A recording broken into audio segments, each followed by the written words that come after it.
오늘 설교의 성경 본문 봉독해 올리겠습니다.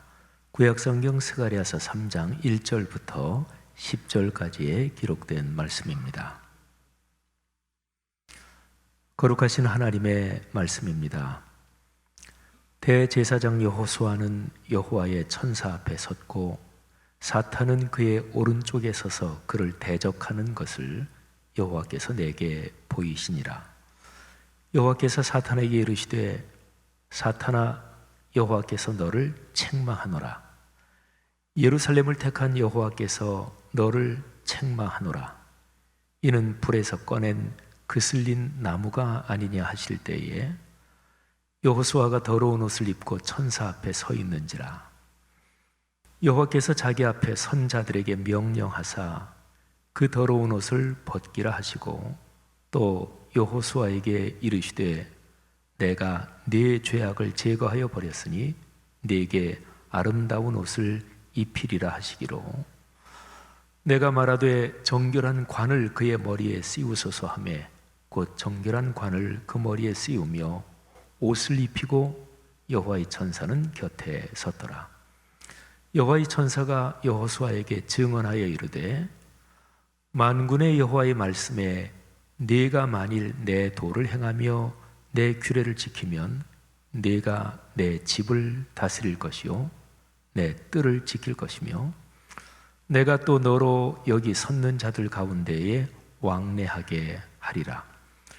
대제사장 여호수아야, 너와 내 앞에 앉은 내 동료들은 내 말을 들을 것이니라. 이들은 예표의 사람들이라. 내가 내 종 싹을 나게 하리라. 만군의 여호와가 말하노라. 내가 너 여호수아 앞에 세운 돌을 보라. 한 돌에 7 눈이 있느니라. 내가 거기에 새길 것을 새기며 이 땅의 죄악을 하루에 제거하리라. 만군의 여호와가 말하노라. 그날에 너희가 각각 포도나무와 무화과 나무 아래로 서로 초대하리라 하셨느니라. 아멘. 이스라엘 민족에게 바벨론 포로 시기는 참 힘겨웠습니다. 얼마나 또 어떻게 고통스러웠을까요? 성경은 그 고통, 그 참혹함을 다음과 같이 표현합니다. 마치 나무가 아주 무시무시한 화염 속에서 불타는 것처럼 그렇게 참혹했습니다. 그런데 하나님께서 그렇게 화염 속에서 불타고 있는 나무처럼 그렇게 고통을 당하는 형벌을 받고 있는 이스라엘 민족을 불쌍히 여기셔서 그 불길에서 그들을 끄집어 내셨습니다. 그래서 이스라엘 민족의 이런 상황을 스가랴서 3장 2절이 이렇게 표현합니다. 이 사람은 불에서 꺼낸 타다 남은 나무 토막이다. 저는 불에서 꺼내 그슬린 나무, 개역 개정판 표현입니다. 이런 제목으로 3번에 걸쳐서 오늘까지 설교를 하고 있습니다. 표준 세번역 성경으로 말하면 불에서 꺼낸 타다 남은 나무 토막, 이렇게 표현할 수 있습니다. 우리 여기 성경 스가랴서 3장 2절에 이 사람은 불에서 꺼낸 타다 남은 나무 토막이다. 그럴 때 이 사람은 대제사장 여호수아를 말합니다. 하나님께서 선지자 스가랴한테 환상을 보여주시는데 그 환상 중에 스가랴는 하늘의 재판정을 보고 있습니다. 근데 그 재판정 앞에 피고로 서 있는 대제사장 여호수아, 더러운 옷을 입고 있습니다. 근데 그 여호수아를 가리켜서 불에서 꺼낸 타다 남은 나무 토막이다, 이렇게 표현을 하는 거죠. 대제사장은 이스라엘 민족의 신앙 구조에서 가장 대표가 되는 영적 지도자입니다. 그래서 대제사장 여호수아는 이스라엘 민족 전체를 상징한다고 볼 수도 있습니다. 스가랴서 3장에서 불에서 꺼낸 타다 남은 나무 토막, 그거는 표현상으로 보면 대제사장 여호수아를 가리키지만 전체 문맥의 흐름과 그리고 내부적인 내용의 흐름으로 보면 그 표현은 이스라엘 민족을 가리키는 것이라고 볼 수가 있습니다. 자, 이스라엘 민족이 하나님을 떠나고 말씀을 떠나서 형벌을 받습니다. 그게 바벨론 포로 생활입니다. 참혹한 불길에 타는 것처럼 고통스러웠습니다. 하나님께서 그 불길에서 타고 있는 이스라엘 민족을 끄집어내십니다. 그러니까 그들의 모습은 불에서 꺼낸 타다 남은 나무 토막이죠. 근데 하나님께서 불쌍히 여기시고 긍휼히 여기셔서 그들을 꺼내 주셨는데, 그럴 뿐 아니라 그들에게 위대한 세 가지 약속을 주십니다. 이게 7절 표현에 보면 그 세 가지 약속이 나와요. 첫 번째는 내 집을 다스릴 것이다. 두 번째, 내 뜰을 지킬 것이다. 세 번째, 여기에 서 있는 사람들과 함께 왕래하도록 출입을 허락할 것이다. 이 세 가지 축복을 줍니다. 내 집을 다스릴 것이다. 이거는 구약 성경으로 말하면 이스라엘 백성 신앙 공동체 안에서 리더십을 주고 지도력을 준다, 그런 얘기죠. 그 다음에 두 번째로 내 뜰을 지킬 것이다. 내 집, 내 뜰, 이게 같이 뭐가 대조가 되면서 연결이 되잖아요. 구약의 성전 구조를 보면 성전에 들어가기 전에 그 바깥에 뜰이 있습니다. 그런데 그 뜰에 여인들의 뜰도 있고요. 그리고 제일 바깥에가 이방인의 뜰입니다. 이방인들은 그 이상 더 들어가지 못합니다. 그러니까 하나님의 뜰, 그러면 이방인까지 전부 다 포함하는 거죠. 그러니까 내 집을 지키고 이끈다 하는 것은 이스라엘 백성 신앙 공동체를 이끌어간다 하는 얘기고, 내 뜰을 지킨다 하는 얘기는 모든 사람을 다 포괄해서 거기에서 리더십을 갖고 그들을 이끌 것이다 하는 복을 말하는 거지요. 그 다음에 세 번째는 여기 있는 자들 가운데에 내가 출입할 수 있도록 내가 허락하겠다. 근데 스가랴가 환상 중에 본 것은 하늘의 재판정이거든요. 그러면 하나님 앞에 거기 있는 자들이 누굽니까? 천사들, 영적인 존재들이죠. 그러니까 거기에 출입하게 해준다는 거예요. 그것은 하나님께서 영안을 열어주시고 하나님의 뜻을 깨닫도록 문을 열어주시고, 그리고 하나님의 거룩한 말씀이 깊이 이해되도록 말씀의 뜻을 열어주신다. 그래서 하나님과 깊이 교제하게 한다. 바로 이것을 말합니다. 성도 여러분들이요, 구약 성경과 신약 성경은 전체적인 큰 흐름에서 다 연결되어 있지요. 여기에 세 가지 축복을 신약 성경, 신약 시대 이후의 상황으로 말한다면, 하나님의 집을 다스린다, 이것은 신앙 공동체, 교회 안에서 하나님이 귀하게 쓰신다, 하나님의 일을 감당한다, 그것을 말합니다. 두 번째로 내 뜰을 지킨다 하는 것은 말하자면 신앙 공동체, 교회 공동체 외에 일반 사회적인 영역, 모든 삶의 영역에서 영향력과 리더십을 가지게 한다 하는 것을 말합니다. 그러니까 모든 사회적 활동, 인생길을 걸어가면서 경제적인 면이나 대인관계나 또는 이런저런 여러 가지 면에서 하나님이 축복해 주셔서 예수를 믿는 사람, 믿지 않는 사람 다 포괄해서 인생길에서 영향력, 리더십을 갖게 한다, 그런 거죠. 그리고 세 번째는 아까 설명한 대로 인생 여정을 하나님의 자녀로 걸어가는데 하나님께서 당신의 말씀을 열어서 뜻을 깨닫게 하시고 하나님과 깊이 교제하면서 영적인 그 깨달음, 그 영역에 자유롭게 출입하게 하신다, 이런 축복이죠. 사랑하는 성도 여러분들이요, 그리스도인으로 삶의 여정을 걸어가며 하나님께서 스가랴서 3장 2절에 약속하신 이 축복이 여러분 개인과 가정, 가문, 후손들에게 복이 되기를 주의 이름으로 축원합니다.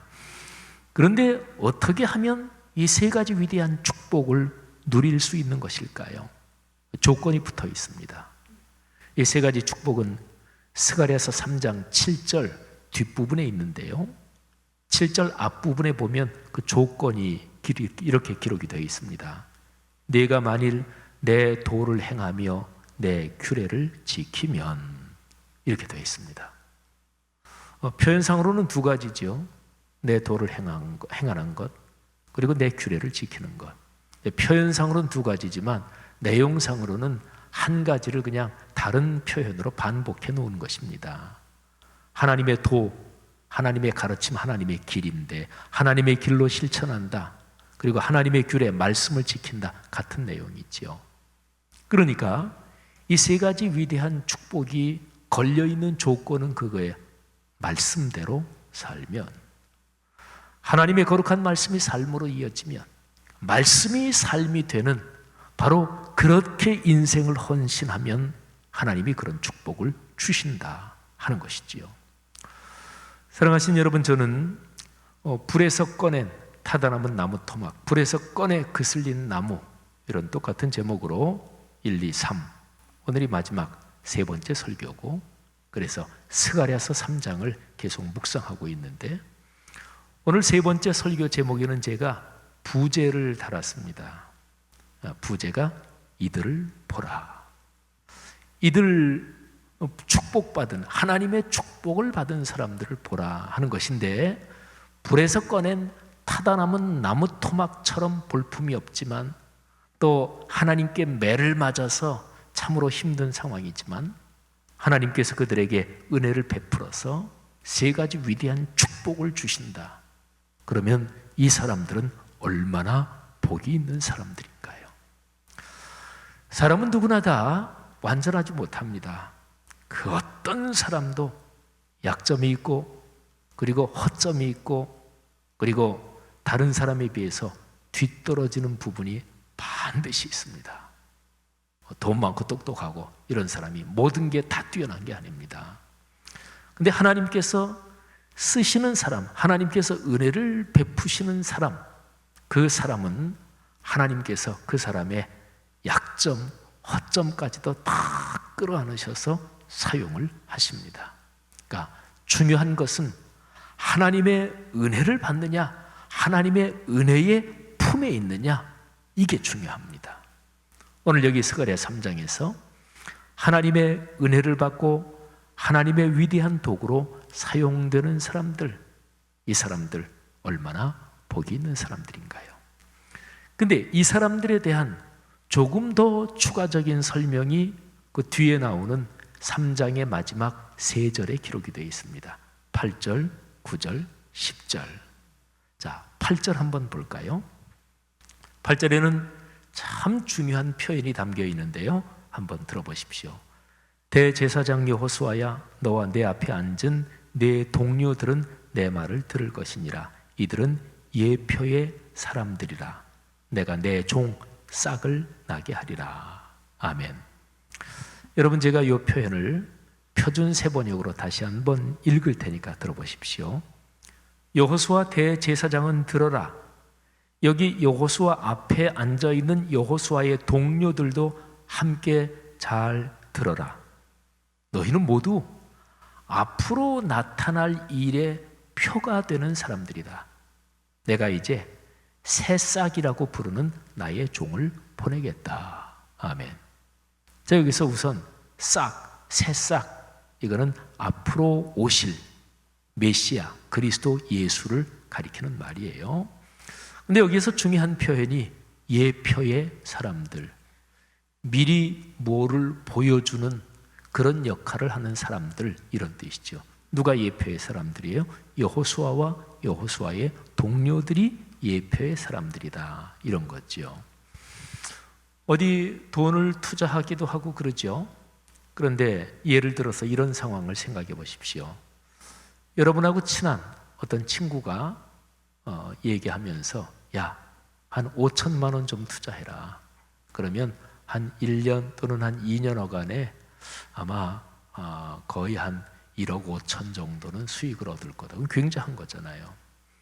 근데 그 얘기를 듣고 뭐 그래, 한번 투자할게 할 수도 있고, 아유, 나 안 해, 거절할 수도 있겠지요. 근데 만일에 투자한다 그러면 왜 투자하는 것일까요? 나한테 얘기해 준 그 사람 얘기가 믿을만 해야 되겠죠. 그죠? 그러니까 나는 그 분야에 전문성이 없고 그럴 경우에는 나한테 얘기해 준 그 사람 보고 그 사람 얘기 듣고 믿을 만한지 어떤지 판단해서 투자하든지 말든지 하는 거겠죠. 근데 만일에 그 사람이 내 주변에 있는 사람들도 그 사람 얘기 듣고 투자해서 거의 다 이익을 봤어. 그래서 주변에서 다른 친구들, 다른 가까운 사람들도 그 사람은 확실해. 그 사람 때문에 덕 본 사람 많어. 그러면 투자할 거 아니겠어요, 그죠? 투자해서 이익금이 지금 내 손에 들어오지 않았어요. 그거는 미래의 일입니다. 아직 나타나지 않았어요. 그런데 그 사람을 보면 미래에 수익이 나겠구나. 이게 이제 보이는 거예요. 그 사람 때문에. 그러면 그 사람은 미래의 수익이 날 거를 그 사람이 보여주고 있는 거죠. 그 사람이 수익 창출에 대한 예표의 사람, 이렇게 되는 거죠. 여러분, 하나님께서 구약 성경 여러 곳에 인류를 구원하실 구세주, 히브리어로 말하면 메시아, 헬라어로 말하면 그리스도, 구세주를 보내주신다. 그분이 바로 예수님이죠. 여기에 스가랴서에서도 그 얘기를 하는 거예요. 근데 하나님의 그 메시아를 보내주신다는 그 약속이 마저 말씀대로 이루어질 거야. 메시아가 오실 거야. 그렇게 사람들이 믿을까요? 믿는 사람도 있었고 안 믿는 사람도 있었겠죠. 근데 믿는 사람은 뭐가 어떤 건덕지라도 있어야 믿을 거 아니겠어요? 그런데 여기에 나타나는 지금 대제사장 여호수아하고 여호수아의 동료들, 이 사람들을 다른 사람들이 보면서 저 사람들을 보니까 메시아가 오신다는 하나님 말씀 이루어지는 거 맞네, 이런다는 거예요. 그러니까 여호수아와 그 동료들이 메시아 예수 그리스도가 이 땅에 오신다, 그거를 미리 보여주는 예표의 사람들이라는 거예요. 아니, 이 사람들이 어쨌길래 그런 걸 미리 보여주는 역할을 하나요? 자, 이 사람들은 하나님의 도를 행하며 하나님의 말씀을 지키며 사는 사람들입니다. 그러니까 여호수아나 다른 그 동료들을 보면서 다른 사람들이 말이죠, 저 사람들 자기들이 믿는 하나님 말씀 진짜 열심히 지켜. 그리고 저 사람들 자기들이 믿는 하나님 때문에 그 말씀이 이루어지면서 복을 받는 사람들이야. 그렇게 평소에 보고 또 그렇게 인정하니까 저 사람들이 앞으로 오실 메시아, 세상의 구세주를 기다린다며 그러면 맞을 거야. 말하자면 이런 상황, 이런 분위기가 되는 것입니다. 여호수아와 그의 동료들의 삶을 한마디로 말하면 말씀이 삶으로 이어지는 그런 삶의 구조를 가지고 있는 거예요. 그런데 하나 질문이 있습니다. 이 사람들이 말씀을 100% 완벽하게 지킬까요? 아니요. 그런 사람은 없습니다. 여호수아와 그의 동료들, 이스라엘 백성 전체를 의미하는 것이고 신약시대로 내려오면 교회 공동체를 의미하는 것인데, 이스라엘 백성 하나님 앞에 무수하게 범죄했고 예수님 오신 이후에 본격적으로 시작된 역사적 현상으로서의 교회 공동체도 2000년 역사에서 수없이 많은 죄를 범해 왔습니다. 또 우리 그리스도인 개인으로 따져도 우리 누구나 다 완벽하지 못합니다. 그런데 중요한 것은 그럼에도 불구하고 주님의 말씀을 붙잡고 살기를 원합니다. 주님의 말씀이 제 삶에서 이루어지기를 원합니다. 주님 말씀의 은혜를 주옵소서, 순종하겠습니다. 이렇게 결단하며 다시금 고백하며 인생길을 걸어가는 것입니다. 그때에 하나님께서 주시는 은혜가 있는데 우리의 죄와 허물, 잘못을 하나님께서 용서해 주시는 거예요. 그게 바로 9절 말씀에 기록되어 있는 거예요. 자, 9절 말씀을 제가 표준 세번역 성경으로 봉독해 드리겠습니다. 나 만군의 주가 말한다. 내가 여호수아 앞에 돌 한 개를 놓는다. 그것은 7 눈을 가진 돌이다. 나는 그 돌에 내가 이 땅의 죄를 하루 만에 없애겠다는 글을 새긴다. 자, 표현이 참 특이하죠. 돌 하나가 있는데 눈이 7개래요. 그 눈은 세상을 감찰하는 하나님의 눈, 그리고 하나님의 감찰하시는 그 능력입니다. 근데 그 돌에 하나님이 글을 새긴대요. 내가 이 땅의 죄를 하루 만에 없애겠다. 어쨌든 죄 용서에 대한 그런 약속입니다. 하나님께서 죄를 용서하십니다. 우리가 하나님께 은혜를 받는다 이런 표현 많이 쓰잖아요. 모든 은혜 중에서 가장 큰 은혜는 내 죄가 용서받는 은혜입니다. 이게 은혜 중에 은혜입니다. 가장 위대한 하나님의 선물이지요. 사람은 근본적으로 이 은혜 덕분에 살아갑니다. 사람의 신체를 생각해 보십시오. 요즘 코로나19 때문에 많은 분들이 걱정하고 있고, 또 감염된 분도 계시고, 또 목숨을 잃은 분도 계시고, 또 치료되는 분도 계시고, 그런데요, 근본적으로 사람이 하나의 생명체로 살아가는 그 과정은 근본적으로요, 사람 몸이 안 좋은 쪽으로 갔다가 다시 정상화되는 능력이, 그 메커니즘이 사람 속에 있기 때문에 사람은 삽니다. 그게 사람 몸속에 있는 면역력이에요. 면역력은 건강이 깨져서 병든 상태 쪽으로 간 거를 다시 정상으로 돌리려는 힘입니다. 약이 제 아무리 좋고 그래도 사람 몸속에, 자체 사람 속에 면역력이 완전히 깨져 있으면 제 아무리 좋은 약 투입해도 소용없습니다. 그러니까 근본적으로는 그 사람 몸속에 하나님이 주신 정상화되려는 그런 능력 때문에, 그런 메커니즘 때문에 사람은 사는 거죠. 여러분, 영적으로 생각해 보세요. 범죄했어요. 하나님 말씀을 떠났어요. 그러면 이게 다시 정상으로 돌아와야 돼요. 범죄한 것을 해결되는, 바로 그거를 가리켜서 하나님의 죄 용서의 은혜라고 하는 거죠. 그렇습니다. 사람은 근본적으로 죄 용서하시는 하나님의 은혜 덕에 살아갑니다. 여호수아와 그의 동료들이 앞으로 오실 메시아 예수를 미리 보여주고 확증해주는 역할을 어떻게 할 수가 있나요? 하나님이 그런 은혜를 주시기 때문에 그런 것입니다. 자, 이 사람들, 하나님의 은혜를 받고 있는 이 사람들을 보라, 이렇게 되는 거죠. 여러분, 인생길 걸어가시며 실수, 잘못, 범죄 이런 데서 하나님이 여러분을 다시 끌어안아 주시고 다시 회복시켜 주시는 그런 은혜가 여러분의 평생에 함께 하실 거예요. 그런 은혜 충만하시기를 축복합니다.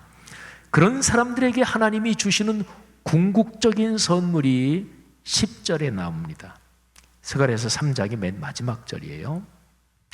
자, 10절 말씀 제가 개역 개정판 그리고 표준세 번역 순차적으로 두 번역으로 한번 읽어드리겠습니다.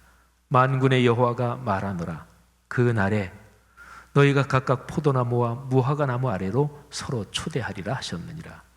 나 만군의 주가 말한다. 그날이 오면 너희는 서로 자기 포도나무와 무화과나무 아래로 이웃을 초대할 것이다. 아멘. 표현이 참 특이하죠.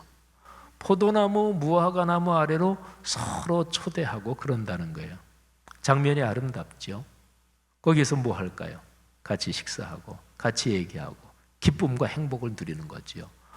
포도나무와 무화과나무 아래로 서로 초대한다. 요 표현은요, 구약성경 표현에서 가장 행복하고 가장 커다란 축복을 누리면서 풍요롭게 산다, 하나님의 위대한 축복을 누리며 산다, 우리 한국식의 표현으로 말하면 태평성대를 누리며 산다, 바로 그 표현이에요. 이스라엘 민족의 역사에서 이스라엘 민족이 가장 풍요하고 가장 강대했던 때는 솔로몬 다윗 시대입니다. 그런데 열왕기상 4장 25절에 보면 솔로몬 치하에 참 풍요롭고 행복했다, 그게 이렇게 표현되어 있습니다. 솔로몬이 사는 동안에 유다와 이스라엘이 단에서부터 브엘세바에 이르기까지, 단은 이스라엘 제일 꼭대기 북쪽이고 브엘세바는 이스라엘 제일 남쪽입니다. 단에서부터 브엘세바에 이르기까지 각기 포도나무 아래와 무화과나무 아래에서 평안히 살았더라. 아멘. 자, 그리고요, 나중에 이제 솔로몬이 죽고 남북왕국으로 갈라지고 그리고서 계속 범죄하고 북왕국은 아시리아에 완전히 망해버리고 그리고 남왕국도 전부 망하는 길로 걸어갈 그때에 미가 선지자가 너희가 죄에서 돌이켜서 하나님께로 돌아오면 하나님께서 옛날의 그 축복을 다시 주신다, 그 얘기를 합니다. 미가서 4장 4절. 근데 여기에 바로 그 표현이 또 나와요. 들어보십시오.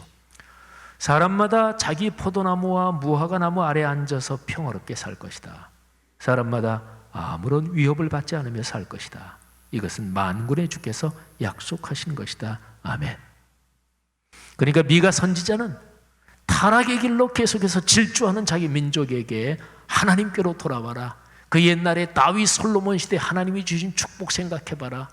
포도나무와 무화과나무 아래로 서로를 초대하면서 행복하게 풍요롭게 살던 그 축복을 하나님이 다시 주신다, 이렇게 말씀한 거죠. 미가 선지자가 그 말씀을 한 때는 바벨론 포로로 끌려가기 전이에요. 그런데 바벨론 포로로 끌려갔고 거기서 고통을 당하다가 하나님이 불에서 타는 나무 토막을 끄집어내듯이 다시 끄집어내서 그래서 예루살렘으로 돌아온 이스라엘 백성 공동체에게 스가랴 선지자가 다시금 그 표현을 쓰는 거예요. 너희가 포도나무와 무화과나무 아래로 서로 이웃을 초대하며 그렇게 살게 될 것이다. 할렐루야. 사랑하신 여러분, 오늘 이 말씀을 이렇게 묵상하면서 그러면 이 말씀이 우리에게 주는 교훈, 가르침은 무엇인가? 그게 중요하겠죠. 여호수아 그리고 여호수아의 동료들은 예표의 사람들이라 그랬죠. 메시아 예수 그리스도가 이 땅에 오실 거를 미리 보여주고 저 사람들 보니까 메시아가 온다는 게 맞네, 이런 역할을 하는 사람들, 예표의 사람들. 우리는 누굽니까? 우리는 예수 그리스도 메시아 예수님 이후의 사람들입니다. 그러니까 우리는 그리스도를 예표하는 사람들 이 정도가 아니지요. 우리는 예수 그리스도의 보혈로 구원을 받았고 그리고 거룩한 영으로 예수 그리스도는 우리와 같이 살아가고 계십니다. 그래서 우리는요, 그리스도를 드러내는 편지입니다. 우리는 그리스도의 편지요, 그리고 예수 그리스도의 그 아름답고 향기롭고 그 축복스러운 것을 다른 사람들한테 드러내는 그리스도의 향기입니다. 고린도후서 3장 3절 말씀을 들어보십시오. 사도 바울이 고린도 교회 교인들에게 이렇게 얘기합니다. 여러분은 분명히 그리스도께서 보내신 편지입니다. 고린도후서 2장 14절에서 사도 바울은 그리스도의 향기와 연관해서 이렇게 말씀하고 있습니다. 그러나 그리스도의 개선 행렬에 언제나 우리를 참가시키시고 어디에서나 우리로 그리스도를 알리는 지식의 향기를 풍기게 하시는 하나님께 감사를 드립니다. 우리는 구원을 얻는 사람들에게나 멸망을 당하는 사람들에게나 하나님 앞에서 그리스도의 향기입니다. 할렐루야. 사랑하신 여러분, 어떤 사람이 그리스도의 편지 역할을 할 수 있나요? 누가 그리스도의 향기 역할을 하며 인생길을 걸어갈 수 있나요? 스가랴서 오늘 말씀에 7절 그 앞부분에 기록된 대로 하나님의 말씀이 삶이 되는 사람들입니다. 하나님의 말씀이 내 삶으로 이어져서 내 삶에서 살아 움직이고 작동되는 그 사람들을 통해서 그리스도의 편지가 전달되고 그리스도의 향기가 전달이 되는 거죠. 그러면 말씀이 삶이 되기 위해서 가장 필요한 것이 무엇일까요? 그걸 가리켜서 믿음이라고 합니다. 하나님의 말씀이 예배 중에 선포를 통해 우리에게 다가올 때, 개인적인 말씀 묵상을 통해 나에게 다가올 때, 그때 내 마음에 깊이 다가오는 또는 내게 깨달음이 되는, 내게 권면과 도전과 또는 꾸지람이 되는 그 다가오는 말씀을 믿음으로 받아들이는 거예요. 그래서 믿음으로 그 말씀을 아멘으로 화답하며 받아들이는 그 사람들에게 그 꽉 잡은 그 말씀이 살아 움직이고 말씀의 내용이 그 사람의 삶에서 이루어지는 거죠. 성도 여러분, 누구나 다 그리스도인들은 불에서 꺼낸 타다 남은 나무 토막과 같은 존재라고 할 수 있습니다. 그런데 하나님께서 은혜를 주시는 거예요. 하나님이 주시는 은혜에 근거해서 그 은혜를 믿음으로 받아들이면서 그리스도인은 하나님의 도구로 살아가는 것입니다. 에베소서 2장 8절 저 유명한 말씀이 있죠. 여기에서 은혜와 믿음, 이 두 단어를 중심으로 이 말씀에 한번 귀를 기울여 보십시오. 너희는 그 은혜에 의하여 믿음으로 말미암아 구원을 받았으니 이것은 너희에게서 난 것이 아니요 하나님의 선물이라. 아멘. 성도 여러분들이요, 우리가 받은 이 위대한 선물을 확신합시다. 그리스도인은 세상을 넉넉하게 이길 수 있습니다. 삶의 여정에서 닥쳐오는 어떤 어려움이든 그리스도인은 이길 수 있습니다. 어떤 힘으로요? 믿음의 힘으로. 그 믿음은 하나님이 주신 은혜에 근거하는 거죠. 믿음이 이깁니다. 주 예수 그리스도를 굳게 믿고 살면 세상의 어떤 큰 세력도 믿음으로 이길 수 있음을 확신하시고 살아가는 여러분 모두 되시기를 주의 이름으로 축복합니다.